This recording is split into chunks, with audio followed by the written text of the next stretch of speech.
This is the case everyone is talking about. A disappearance so strange. A trail of evidence that makes no sense. And one detail that has left even investigators shaken. Because what happened that night shouldn't have been possible, but it was. Before we begin, this case is still unfolding. New details are emerging almost every day. But what you're about to hear is everything we know so far. And trust me, it only gets more disturbing. It started like any normal evening. No signs of danger, no warning, just a quiet night. Until everything changed. At exactly 10:47 p.m., a call was made. Not to a friend, not to family, but to emergency services. The caller's voice, shaking, whispering. They said just one sentence. "I think something is in my house." Then, silence. The call dropped. Police arrived within minutes. But what they found didn't match the call. There were no signs of forced entry, no broken windows, no struggle, just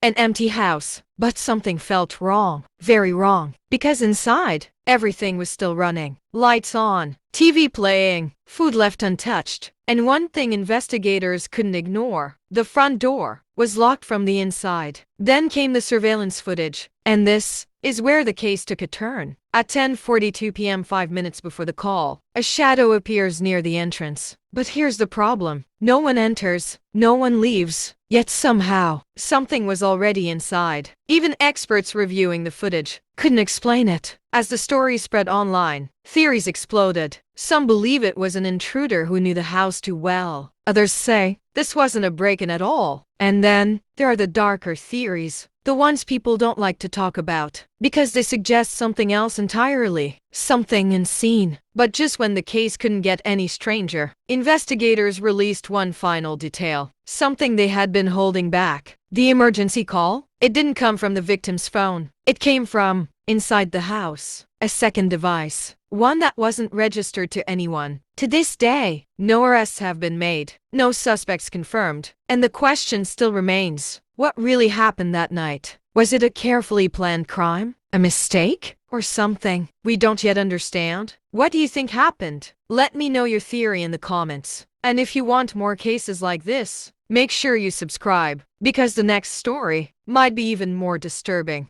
An empty house, a locked door from the inside, a call made from a device that doesn't exist. But what investigators discovered next changed everything, because this case, it didn't end that night. It was just beginning. When forensic teams dug deeper, they turned to the one thing that never lies. Data, phones, Wi-Fi logs, smart devices, everything inside that house was connected. And what they found was disturbing. At 10:45 p.m., just 2 minutes before the call, the home's Wi-Fi recorded a new connection. An unknown device. No name, no history, just a signal, appearing out of nowhere, and then disappearing. Seconds after the call ended, then came the footage no one expected. Not from security cameras, but from something else. A hidden recording, recovered from a damaged device found in the house. The video was short, blurry, barely visible, but clear enough to show one thing. Movement inside the hallway, something passing by the frame. Too fast to identify, too human to ignore. That's when investigators found their first lead. A name, someone connected to the victim. Not a stranger, not a random intruder, but someone who had been there before. Frequently, too frequently. Neighbors reported seeing this person just days before the incident, watching the house, waiting. But here's where it gets strange. Their alibi?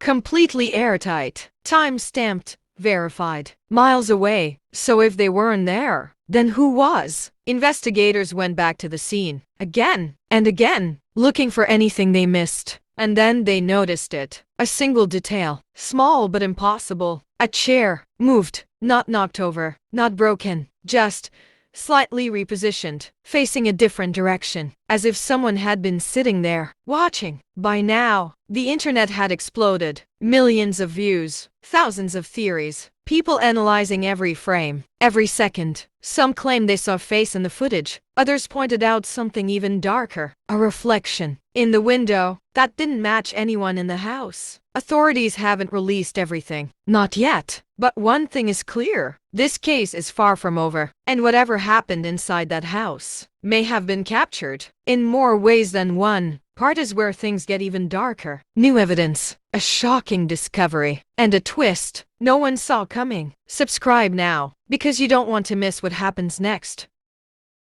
An unknown device connected to the house. A shadow caught on camera. A suspect who couldn't have been there. And now, investigators are about to reveal the one thing they tried to keep hidden. Because this case, it was never what it seemed. For weeks, nothing. No arrests. No answers. Until a breakthrough. Digital forensics managed to recover something. Corrupted files from the victim's home system. Fragments of recordings. Pieces of audio. At first, it sounded like nothing. Static. Distortion. But when they enhanced it, they heard not just any voice. A whisper. Faint. Unsteady. Repeating the same words over and over again. I'm still here. Investigators froze. Because that voice? It matched the victim. That's when everything fell apart. The timeline didn't make sense anymore. According to official reports, the victim was already gone before that recording was made. Meaning one thing, that message was recorded after. Slow tension built after the disappearance. But the real twist came from somewhere no one expected. Investigators traced the unknown device, the one that connected to the Wi-Fi, the one that made the call, and it led them to a location, not miles away, not across the city, but somewhere much closer, inside the house, hidden behind a wall. They broke it open, carefully, slowly, and inside was a small, concealed space, barely big enough for a person. But that's not what shocked them. What they found inside was equipment, recording devices, power sources, wires, and something else. Fresh fingerprints. But here's the part that changed everything. Those fingerprints? They matched the victim. Meaning one thing, the call, the voice, the presence inside the house was never an intruder. To this day, no one knows the full truth. Was it staged? A hidden life no one knew about? Or something far more disturbing? Because if the victim was inside that house the entire time, then who made that call for help? What do you think really happened? Was it planned? Or something else entirely? Drop your theory in the comments. The best ones might be featured in the next video. And remember, some mysteries don't want to be solved.